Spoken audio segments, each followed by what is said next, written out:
Salut chers élèves, maintenant attaquons-nous à la dernière phase de ce chapitre, les vecteurs dans l'espace. Cette fois-ci, nous allons apprendre à montrer que deux droites sont orthogonaux à travers les coordonnées, c'est-à-dire en utilisant le produit scalaire. Et ensuite, on va également montrer que deux plans sont orthogonaux. Alors, nous avons donc dans notre cube EB, ABCD, EFGH, muni ce cube d'un repère, le repère A, AB, AD, AE. A, AB, AD et AE. Alors on fait l'hypothèse que dans le cube, toutes les faces, en fait, toutes les arêtes là ont la même longueur. C'est le principe déjà d'ailleurs d'un cube. Maintenant, je veux montrer que les droites OI et AD sont orthogonales. Alors pour montrer cela, ce qu'on va faire ici, c'est de pouvoir ressortir les coordonnées des vecteurs directeurs de chaque droite dans le repère A, AB, AD, AE et ensuite voir calculer le produit scalaire des vecteurs directeurs de chacune de ces droites et de voir si ce produit scalaire va nous donner 0. Si c'est le cas, cela suffira à dire donc que la droite OI est orthogonale à la droite AD. Mais maintenant, pour pouvoir donc faire cela, il va donc falloir ressortir les coordonnées de chaque point, c'est-à-dire du point O, du point I, du point A, du point D, afin de retrouver les coordonnées du vecteur directeur de la droite OI et de la droite AD. Donc, d'entrée de jeu, avant de pouvoir se lancer à la résolution de cette activité, ce qu'il faut déjà, c'est de maîtriser le cours. Si on vous dit par exemple que I est de coordonnées alpha, bêta, gamma dans ce repère, qu'est-ce que cela veut dire? Dans le repère A, AB, AD, AE, cela veut simplement dire que le vecteur AI est égal à alpha AB plus bêta AD plus gamma AE. Voilà ce que ça veut dire. Et donc, vous comprenez donc que retrouver les coordonnées d'un point, le point I en l'occurrence, dans ce repère, revient simplement à écrire le vecteur AI en fonction de AB, AD et AE. Tout comme je peux prendre à la place de I n'importe quel point, le point K, si je veux trouver les coordonnées de K dans ce repère, je dois rechercher à écrire le vecteur AK en fonction de AB, AD et AE. Maintenant qu'on a compris ce principe, essayons donc de trouver les coordonnées du point I. Voici I. I est là, il est au milieu du segment BC.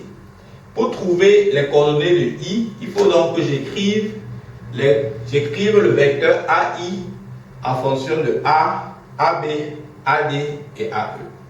D'entrée, je sais déjà que je vais exploiter cet espace. AI, d'après une égalité de Chasles, ce n'est rien d'autre que AB plus BI. Ça, c'est très simple. AB plus BI. Sauf que BI est vu comme étant la moitié de BC et le vecteur BC, c'est encore le vecteur AD. Donc, ça va donner AB plus 1 demi de AD. Voilà. Et donc, quand j'ai écrit ça, je peux aisément ajouter ici plus 0 AE. Et donc, I sera de coordonnées 1 demi, 0. Pour AO, O étant le centre, AO, il est la moitié de AG. AG est vu comme AE plus EG.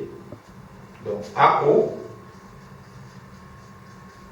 si l'on continue dans cette lancée, AO, on a dit c'est la moitié de AG.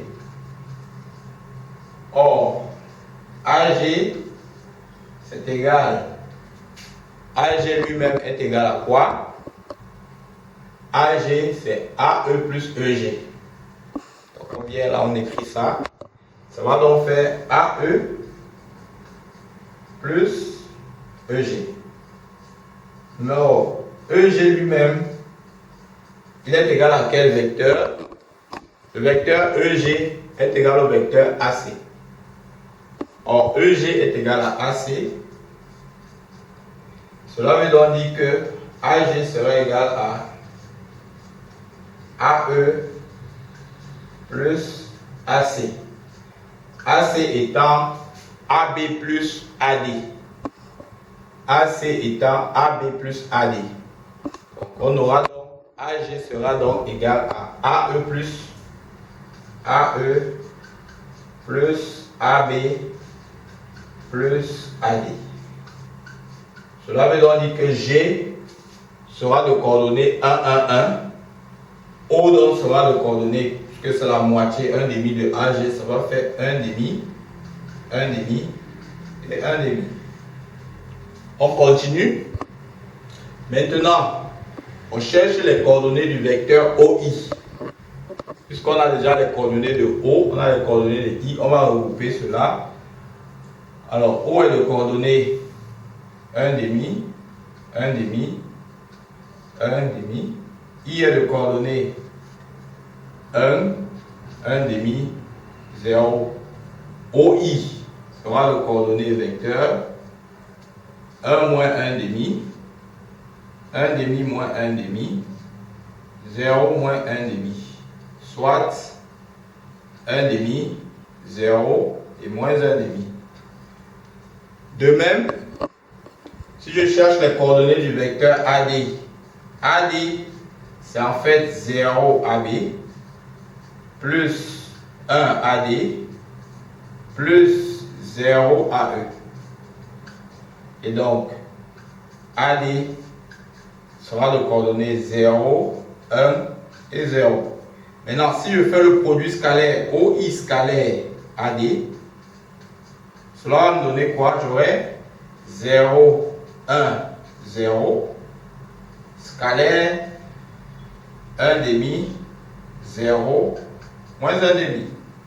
Alors, sans difficulté, vous voyez que si on fait le produit scalaire, ça fois ça, plus ça fois ça, plus ça fois ça, ça vous donne tout bonnement 0. Et ça suffit donc à dire que la droite OI et la droite AD sont orthogonaux. Maintenant, passons à la deuxième étape. À la deuxième étape, on nous demande de montrer que EBH est orthogonal à AFC. Alors, nous avons vu que AF était orthogonal à EB. On garde ça en mémoire quand même. AF est orthogonal à EH. On a gardé ça en mémoire. Maintenant, on a vu ça comme ça, du point de vue de l'orthogonalité dans l'espace. On va donc confirmer ça ici dans le cas des vecteurs dans l'espace en cherchant les coordonnées du vecteur directeur de la droite AF, les coordonnées du vecteur directeur de la droite EB, les coordonnées du vecteur directeur de la droite EH. Vérifier que le produit scalaire de AF-EB et le produit scalaire de AF-EH donne 0. Une fois que c'est le cas, on peut donc conclure que la droite AF est orthogonale au plan EBH. Et donc, comme AF est contenu dans le plan AFC, AFC et EBH seront orthogonaux. Voilà.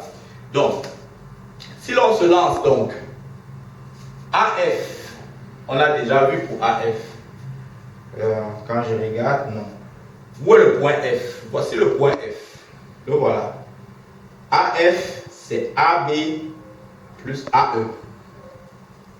Alors, AF, pardon, c'est égal à AB plus AE. Cela veut dire donc que AF est de coordonnées 1, 0, 1. EB, pour trouver EB, il faut les coordonnées du point E et les coordonnées du point B. B est de coordonnées 1, 0, 0.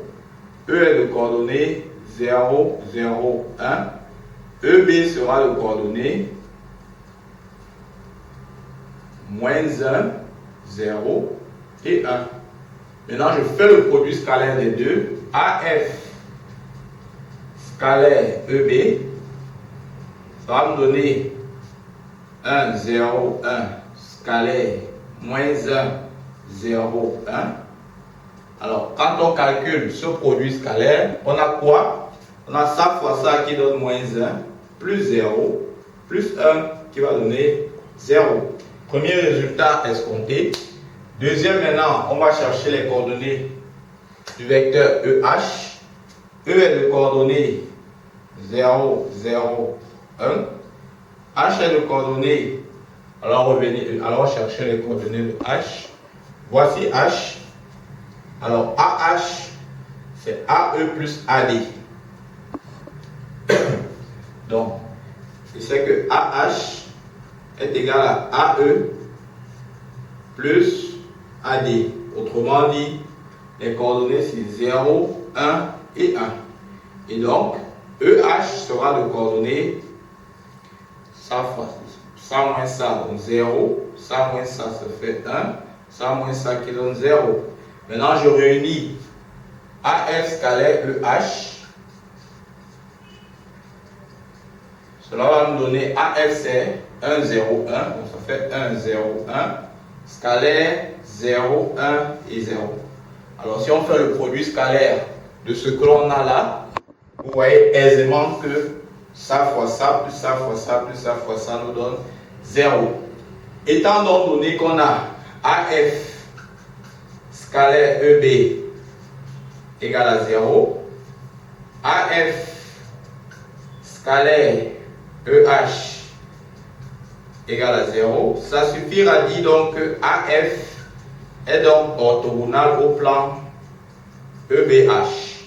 Et maintenant, comme AF est contenu dans le plan AFC, AFC et EBH sont donc deux plans orthogonaux. Voilà donc, chers élèves, tout ce qu'il y a à connaître dans le cas des vecteurs dans l'espace. Il est simplement question de justifier, de démontrer, de vérifier l'orthogonalité entre deux droites, entre deux plans, entre une droite et un plan en utilisant le produit scalaire. C'est tout. C'est de ça qu'il s'agit. Voilà donc. Vous avez donc tous les éléments nécessaires que vous pouvez regarder en boucle pour pouvoir maîtriser tous les concepts qui sont expliqués dans ce chapitre. Globalement dans le chapitre orthogonalité dans l'espace et vecteur dans l'espace. Pour pouvoir maîtriser tout ce qui est à l'intérieur et pouvoir bien répondre à vos exercices. Si vous avez d'autres questions qui vous taraudent l'esprit, d'autres difficultés que vous avez rencontrées dans l'exercice, n'hésitez pas à nous les poser en commentaire. Nous allons nous y pencher dessus et vous apporter une réponse. Merci pour votre écoute et je vous donne rendez-vous très bientôt. Bye bye.